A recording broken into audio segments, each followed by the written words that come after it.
Hola, muy buenas tardes. Sean bienvenidos al podcast de Sherlock. Esta es nuestra quinta emisión. Vamos a charlar un rato sobre algunos temas algo técnicos. Para quienes no nos conocen aún, les contamos que somos un equipo de investigación que da servicios relacionados a todos los proyectos de criptomonedas, que está radicado en Tailandia actualmente, y contamos con algunos clientes como el exchange chino KuCoin, entre otros, que son un poco más chicos.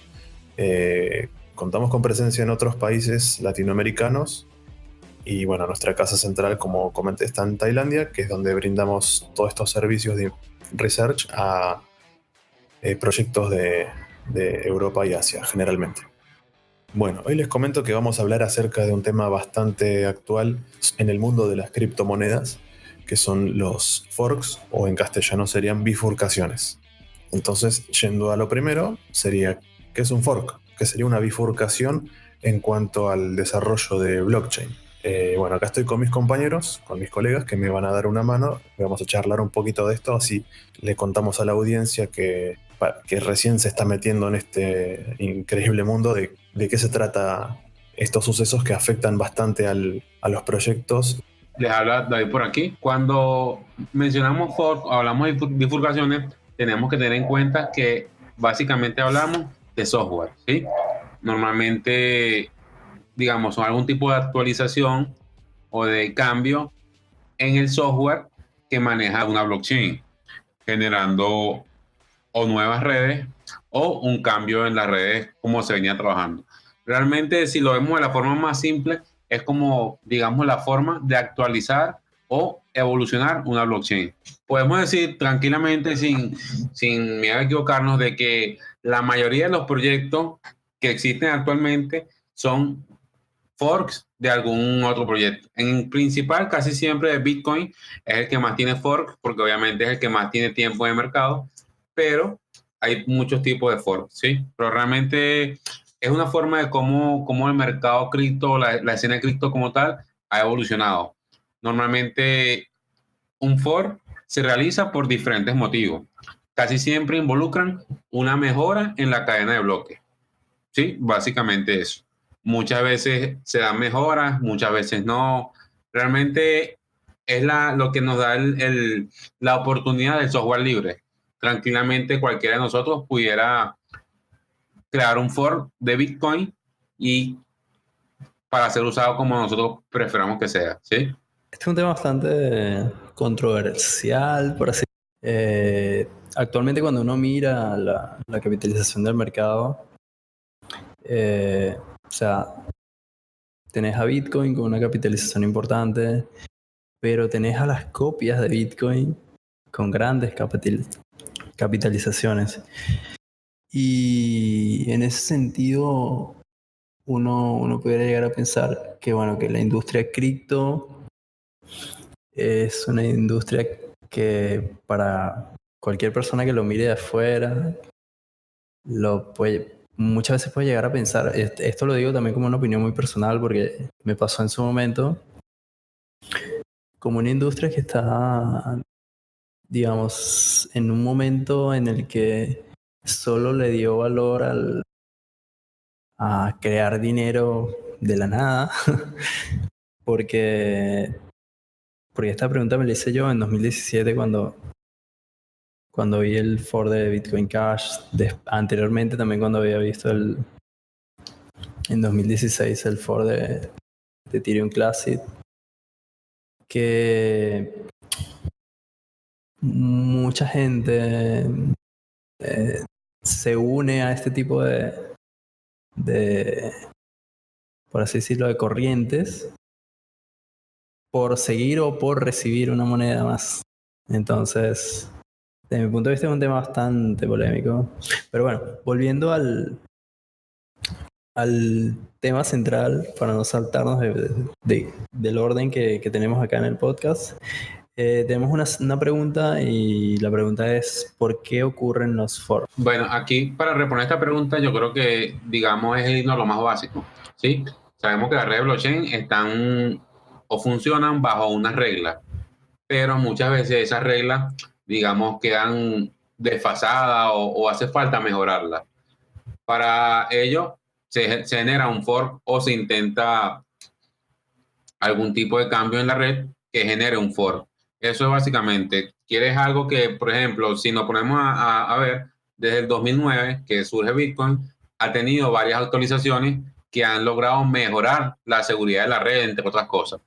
Eso se han generado a través de algún tipo de fork, que ahorita más adelante vamos a ver cuál. Excelente. Como siguiente pregunta, tenemos otra que habla sobre los tipos de bifurcaciones en una cadena de bloques. Si alguno de los que me acompaña puede comentar. Bueno, aquí básicamente tenemos una o dos agrupaciones, los soft fork y los hard fork. Serían como el soft suave, el fork suave y el fork duro. Fork duro. No, desde mi punto de vista, el for bueno y el for malo. El for de la avaricia y de la codicia y que vuelve loca a la gente porque quieren recibir una moneda más. Porque lo vivimos en su momento con Bitcoin Cash, con Bitcoin Gold, con Bitcoin Diamond. Salieron como, sin exagerar, como 10 o más copias de Bitcoin. De hecho, eso fue una tendencia muy fuerte dentro de la industria. Hacer o sea, vimos como una temporada así de for, tremenda. Pero bueno, está el for suave, que es el for que desde mi punto de vista es el más idóneo.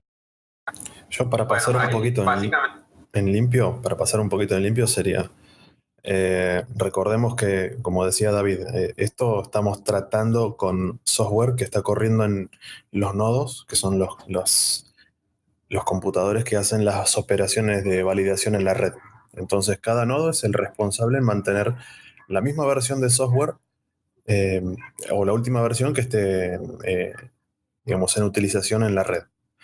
Ahora, ¿por qué se puede actualizar? Y porque alguien del equipo de desarrollo suele agregar alguna función que dice, bueno, esto va a permitir que nuestra red sea más rápida, que procese mayor cantidad de transacciones, que nos dé otro tipo de consenso, que tenga otros valores en cuanto al pago de las recompensas y cosas así, que son mejoras.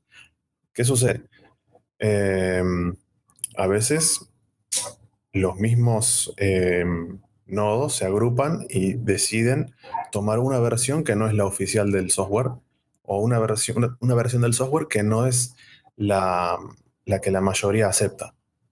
Entonces ahí es cuando se produce el que dice Tito, que es el fork malo o el hard fork sería, que es lo que sucedió con Bitcoin Cash. Entonces, en ese caso sucedió de que teníamos dos versiones de la misma red, que era Bitcoin, que corrían diferentes software. Entonces, obviamente, una red no era compatible con la otra. Y ahí es como que esos nodos dejaron de minar el Bitcoin tradicional para minar otra versión de Bitcoin, que no es compatible con el Bitcoin tradicional. Sí, así como ese, muchos ejemplos. Realmente es un tema que puede ser, como decía Tito anteriormente, bastante controversial porque obviamente da la oportunidad de que la comunidad como tal decida si participa o no en un foro, pero al final crea esa división que muchas veces no favorece los proyectos. Realmente es lo que es la parte controversial, que cada quien, digamos, busca su dirección diferente y obviamente ahí se pierde la fuerza, se pierde la unión. Claro, porque además vos tenés forks de forks. O sea, tenés una copia de otra copia que no siempre es digamos, una versión que agregue mejoras. Simplemente es una cuestión de marketing. Es tomar un proyecto que es open source, ponerle un nombre adicional, Bitcoin Pro o Bitcoin Ultra o Bitcoin lo que sea, y dependiendo del momento del mercado, cuando hay mucha euforia, uno ve esta acción de marketing y se mete quizás. Que fue lo que pasó con muchos otros proyectos que eran clones de Bitcoin que no servían para nada prácticamente, no añadían nada de valor a lo que era el proyecto en sí. Entonces, eran monedas puramente especulativas que con el tiempo ya lo vimos que dejaron de existir prácticamente porque no cotizaban en ningún otro exchange. Sí, sí. También hay una cosa muy buena que ocurre, que a veces no lo vemos, pero al ser software libre, hay veces proyectos que los abandonan y entonces o un grupo de desarrolladores hace un fork de ese proyecto y retoma otra vez el desarrollo. Es como una forma de darle una segunda vida. Claro, son muy pocos los casos, pero también se han dado esos casos. Sí, podría decirse que en ese sentido es el lado positivo. Quiero hacer una aclaración, que era lo que había mencionado Tito, acerca de que estos procesos de fork era visto muchas veces como que era dinero gratis. ¿Por qué se lo dice que es como dinero gratis? Porque cuando sucede el fork, supongamos que yo tengo 10 Ethereum, 10 ETH en mi wallet. Y ocurre una discusión entre el equipo de desarrollo que dice, bueno, necesitamos forkear Ethereum porque vamos a agregar una característica nueva. Entonces, los nodos cambian la versión de software y la red se duplica, se bifurca. Ahora, ¿qué pasa con las monedas que están en la wallet? Esas monedas se replican a su vez en la red nueva de Ethereum, en el fork. ¿Qué sucede? Tengo 10 Ethereum de la red vieja y 10 de la red nueva. Y esto mismo fue lo que sucedió con Bitcoin Cash. En ese momento, si vos tenías X cantidad de Bitcoin en tu cuenta, en tu wallet de Bitcoin, como la red se duplicó, vos automáticamente tenías esa misma cantidad de X Bitcoin en la otra red. ¿Y qué sucedió? Como era un momento muy especulativo y de mucha euforia en el mercado, el Bitcoin Cash se empezó a subir el precio, a subir. Y bueno, ¿qué pasó? Que vos te encontrabas que tenías en tu wallet más dinero de lo que hubieras imaginado. ¿A cuánto había llegado, Tito? A 3.000 y pico de dólares un Bitcoin Cash en su momento. $4.500. Bueno, ahí tenés. Suponete que vos tenías en ese momento 2 Bitcoin que estaban en $14.000, ¿no? Y tenías gratis de la nada 2 Bitcoin Cash, que eran $9.000, gratis, por solamente tener eso. Sí, totalmente. De hecho, la especulación en ese momento, la recuerdo perfectamente, llevó a muchos inversores a pensar de que Bitcoin Cash podría suplantar al Bitcoin. De hecho, Bitcoin Cash en ese momento era una blockchain que tenía menos fee y era un poco más rápida, porque una vez que se hizo el hard fork, el tamaño de los bloques se aumentaron y al aumentarse el tamaño de los bloques, las transacciones eran muchísimo más fluidas. Y en ese sentido, pues lo repito, había mucha gente que estaba teniendo mucha simpatía por... Claro, en ese momento se lo decía que era el nuevo Bitcoin, que iba a reemplazar y que, de hecho, los mineros estaban abandonando la vieja cadena, o la cadena original de Bitcoin, la blockchain original de Bitcoin con el software original, para pasarse a Bitcoin Cash. Cosa que, bueno, no sucedió afortunadamente. Resultaba más rentable por ser una cadena nueva, había poder de hash dentro de la red y por ende los mineros recibían un poco, o sea, sus incentivos eran mucho más atractivos. Pero a mi entender yo no veo como algo negativo el fork, sino que en un ecosistema donde constantemente hay nuevos proyectos y hay equipos de desarrolladores que trabajan constantemente para hacerlos mejor, los antiguos tienen la necesidad de que ocurra este fork, sea por agregar nuevas características, por su actualización, por un cambio de consenso. Creo que en el ecosistema de cripto se necesita. Asimismo, igual existen proyectos que tan solo son forks, como es en el caso de Litecoin, que es básicamente una copia de Bitcoin y aún así fue un proyecto exitoso. Sí, totalmente. Y lo que yo pienso que es realmente, digamos, la oportunidad que se presenta es que la comunidad en general va a decidir si apoya o no. Entonces es como que la mejor forma de que todos nos involucremos, porque un desarrollador puede proponer, pero la comunidad en general es la que va al final a decidir si la acepta o no acepta esa actualización o esa propuesta. Por eso ahí, digamos, algún tipo sería como de democracia lo que se observa ahí. sea, viéndolo desde ese punto de vista,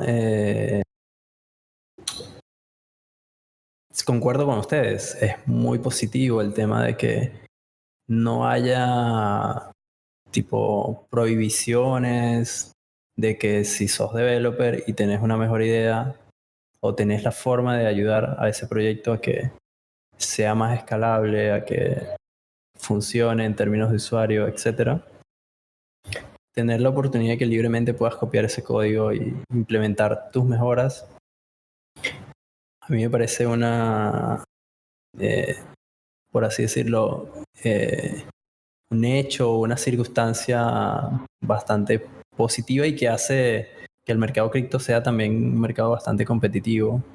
Lo que sucede muchas veces con el hard fork es que está visto como que es una especie de golpe de Estado, porque están yendo en contra de una decisión de la comunidad. O sea, un grupo minúsculo es como que se apropia de la marca para decir, bueno, nosotros queremos tener esta versión de software que tenga esta característica y nos da lo mismo que sigan existiendo las otras o no. Nosotros vamos para adelante con eso.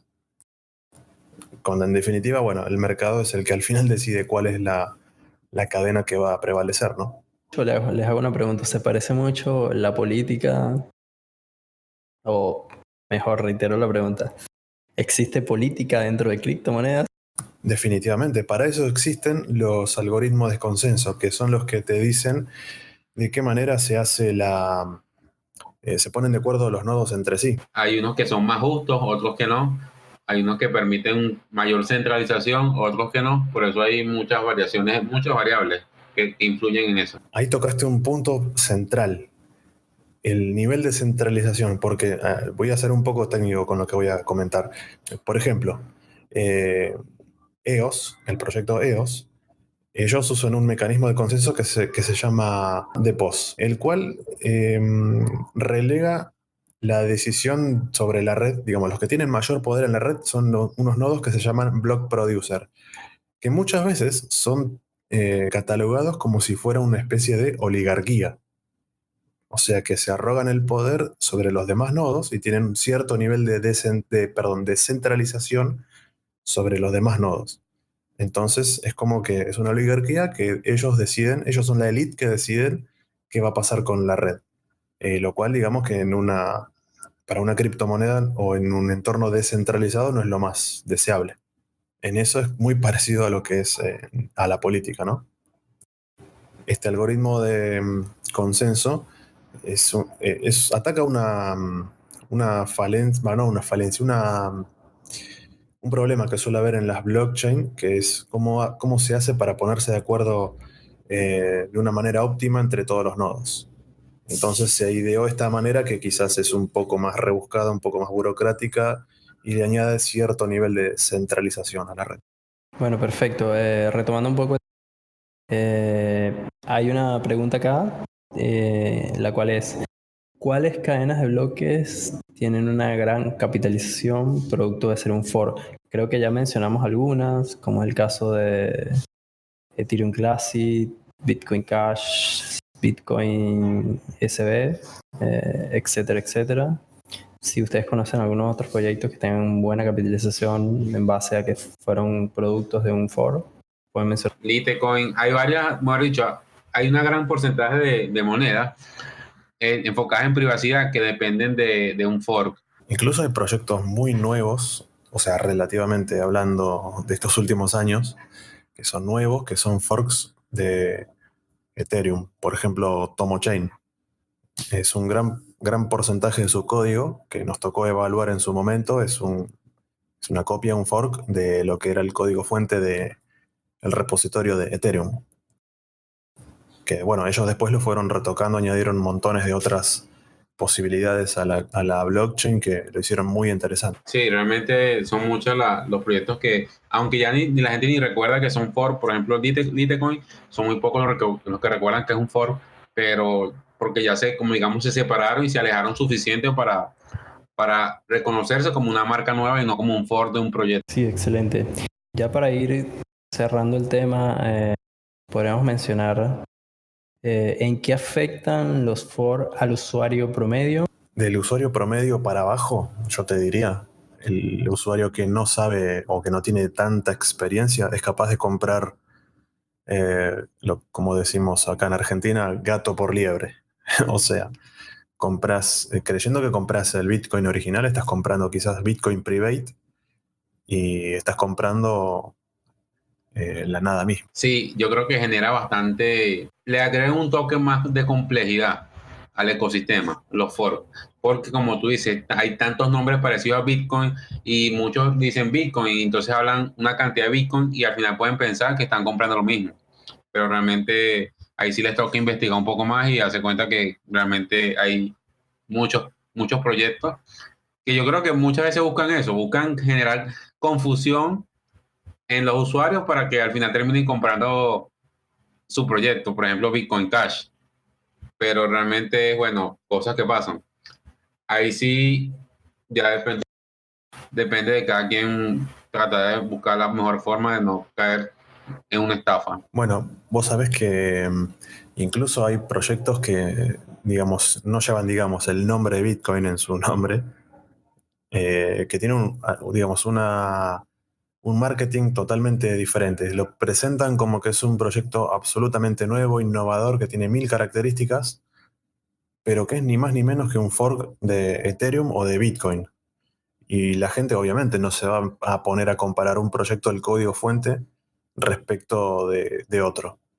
O sea, acá lo que tenemos básicamente es una falsificación del software, que le ponen otra, es un rebranding, digamos. Le ponen otra marca, otro empaquetado, otra lavada de cara, si se quiere, y se lo vende como que es un proyecto nuevo.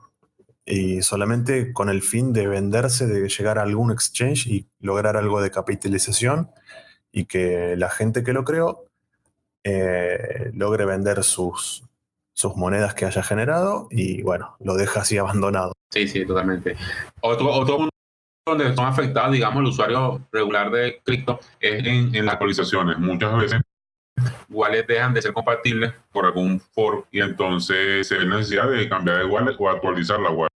Eso en el caso más básico. También ocurre que de repente hagan transferencias. Diferentes exchanges no han actualizado la última versión y puede tener falla o hasta muchas veces perder su dinero en la transferencia. Excelente. Bueno, chicos, ya palabras finales para ir cerrando el tema.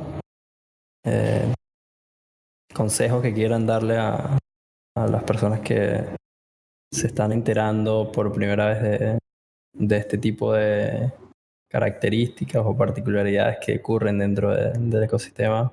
Básicamente es no dejarse llevar por los títulos. Acá lo que hay que hacer es una investigación muy responsable, muy exhaustiva, o por lo menos ponerse a estudiar qué es lo que ofrece un proyecto. Si yo veo que el título dice Bitcoin, algo, tengo que empezar a desconfiar, así para empezar nada más. Tengo que ver qué es lo que ofrece, qué tan legítimo sea, qué tan confiable y qué tan buena reputación tenga el equipo de desarrollo, qué tan grande sea el ecosistema, bueno, si existe en algún otro exchange donde esté tradeando también, ¿no? Eso para empezar. Sí, igualmente yo creo que hay que ver, digamos, siempre la parte positiva y que todo este tipo de cosas hacen que la comunidad, aunque muchos no lo crean, siga creciendo y siga evolucionando. Todo el escenario cripto. Excelente. Bueno, creo que hemos llegado al final de este episodio, de este quinto episodio. Recuerden que, bueno, pueden sugerir temas. También estamos en Instagram, como en redes sociales nos encuentran siempre como @Sherlock. Y bueno, desde acá le agradecemos su tiempo y también les pedimos que si este contenido les gustó, bueno, nos den un like o un retweet o compartan donde quieran que estén escuchando. Así que bueno, de mi parte ha sido un gusto y nos vemos en próximos episodios.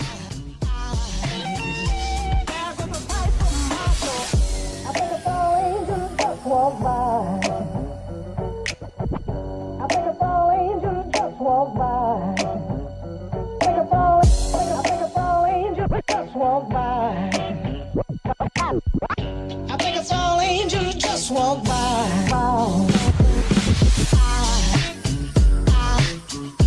There goes a sight from